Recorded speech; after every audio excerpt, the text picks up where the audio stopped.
নিয়ে কথা বলার জন্য আজ আমাদের সঙ্গে রয়েছেন জামায়াতে ইসলামের আমির ডক্টর শফিকুর রহমান আমাদের সঙ্গে আজকে আছেন।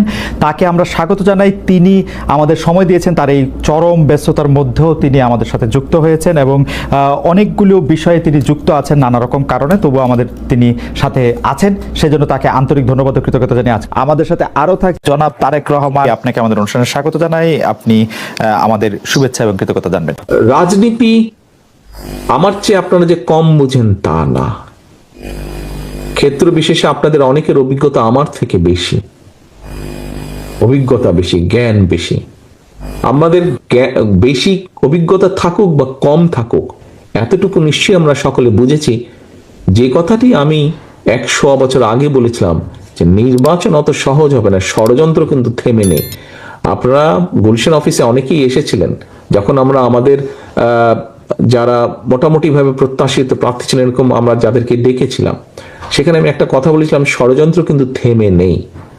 গত কয়েকদিনের ঘটনা, গতকালকের ঘটনা, চট্টগ্রামে আমাদের প্রার্থীর উপরে গুলিবর্ষণের ঘটনা, এই সব কিছু নিয়ে কিন্তু প্রমাণিত হচ্ছে যে যা আমি বলছিলাম তা কিন্তু সত্য হচ্ছে আস্তে আস্তে।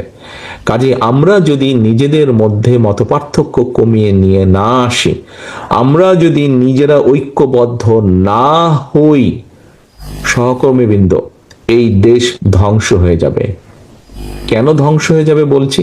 প্রতিবার আপনারা খেয়াল করে দেখেন, আপনি বিএনপি বলেন না, facts and figure and history যা বলে, প্রত্যেকবার এই দেশ ধ্বংসের দ্বার প্রান্তে গিয়েছে।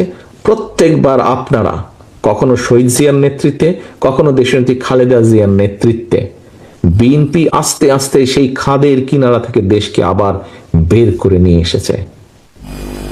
সহকর্মীবৃন্দ, কেউ মানুক না মানুক, কারো ভালো লাগুক না লাগুক, কিচ্ছু যায় আসে না। আমরা জানি সকল সময় যখনই দেশ সংকটে পড়েছে এবং জনগণ বিএনপির কাঁধে দায়িত্ব দিয়েছে, বিএনপি সর্বোচ্চ দিয়ে চেষ্টা করেছে জনগণের সেই যেই ষড়যন্ত্রগুলো চলছে, বিভিন্ন সূত্র খবর বলছে এই ষড়যন্ত্র এখনই থেমে থাকবে না, এটা আরো খারাপ রূপ হতে পারে। কিন্তু আমাদের ভয় পেলে চলবে না, আমাদেরকে আতঙ্কগ্রস্ত হলে চলবে না, আমাদেরকে মানুষকে সাহস দিতে হবে, আমাদেরকে নিজেদেরকে ঐক্যবদ্ধ হতে হবে, আমাদেরকে মানুষকে, দেশের সাধারণ মানুষ, গণতান্ত্রিক আমি মানুষকে আমাদের ঐক্যবদ্ধ করতে হবে। আমরা যত ঐক্যবদ্ধ হব, আমরা যত সামনে এগিয়ে আসব, আমরা যত পরিস্থিতি তৈরি করব, যে কোনো মূল্যে নির্বাচন হতে হবে। এই পরিস্থিতি যত আমরা তৈরি করব, ষড়যন্ত্রকারীরা তত পিছু হটতে বাধ্য হবে এবং তাদেরকে পিছু হটানোর ক্ষমতা এবং শক্তি একমাত্র আপনাদের আছে। আপনারা যারা বিএনপি করেন, আপনারা যারা শহীদ জিয়ার রাজনীতি করেন, দেশনেত্রী খালেদা জিয়ার রাজনীতি করেন, একমাত্র সেই শক্তি, সেই যোগ্যতা, সেই ক্ষমতা আপনাদের আছে। প্রিয় সহকর্মীবৃন্দ, এখন আমাদের সময় এসেছে আমি কি পেলাম তা না, সময় এসেছে আমি দেশ এবং জাতির জন্য কতটুকু করতে পারলাম দেশ এবং জাতির জন্য। আজকে আপনি যদি দেশ এবং জাতির জন্য কিছু করতে পারেন, আগামী দিনে আপনার সন্তান, আপনার নাতিপুতি এরা ভালো থাকবে। বলে থাকেন যে বাংলাদেশে রাজনীতি করতে হলে ভারতের সাথে একটা বড় সম্পর্ক রেখে রাজনীতি করতে হবে। আপনার কাছে কি মনে হয় এই সময় ভারতের সাথে বড় সম্পর্ক কারা রাখতেছেন এবং জামায়াতে ইসলামের সাথে ভারতের সম্পর্ক আসলে কেমন? প্রথম কথা হলো যে রাজনীতি কার জন্য? রাজনীতি আমার মাটি এবং মানুষের জন্য। সুতরাং আমার সম্পর্কটা হবে জনগণের সাথে, আমার সম্পর্ক হবে আমার মাটির সাথে। এটা আমার 1 নম্বর প্রায়োরিটি। 1 নম্বর প্রায়োরিটিকে তার জায়গায় রেখে দুনিয়ায় যারা বন্ধু হয়ে এগিয়ে আসবেন দেশ এবং জনগণের কল্যাণে, আমরা সবাইকে স্বাগত জানাবো, অভিনন্দন জানাবো এবং বুকে ধারণ করব। কিন্তু যদি এই সম্পর্ক রাখার অর্থ এটি হয় যে কোনো রাষ্ট্রের আনুকূল্য নিয়ে অথবা রাষ্ট্রকে সন্তুষ্ট রেখে কোনো ধরনের রাজনৈতিক কর্মকাণ্ড পরিচালিত হবে, আমরা তার সম্পূর্ণ বিরোধী। ওকে, এই ক্ষেত্রে কেউ কেউ বলতেছেন যে বিএনপির সাথে ভারতের একটি সম্পর্ক দেখা যাচ্ছে, আবার কেউ কেউ উল্টোটা বলতেছেন ডক্টর মোহাম্মদ ইউনূস ভারতের সাথে সম্পাদিত শেখ হাসিনা সরকারের কোনো চুক্তি আলোর সম্মুখে আনছেন না এবং তার কোনোটিই বাতিল করছেন না, কারণ ডক্টর মোহাম্মদ ইউনূস সরকারেরও ভারতের সাথে একটি নিবিড় এবং প্রবল সম্পর্ক রয়েছে।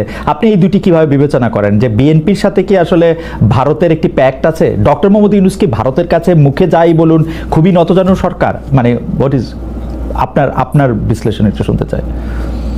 আসলে প্রথমটা আপনি যেমনটি শুনছেন আমিও তেমন শুনতেছি, আমার কাছে এর কোনো ডকুমেন্ট নাই।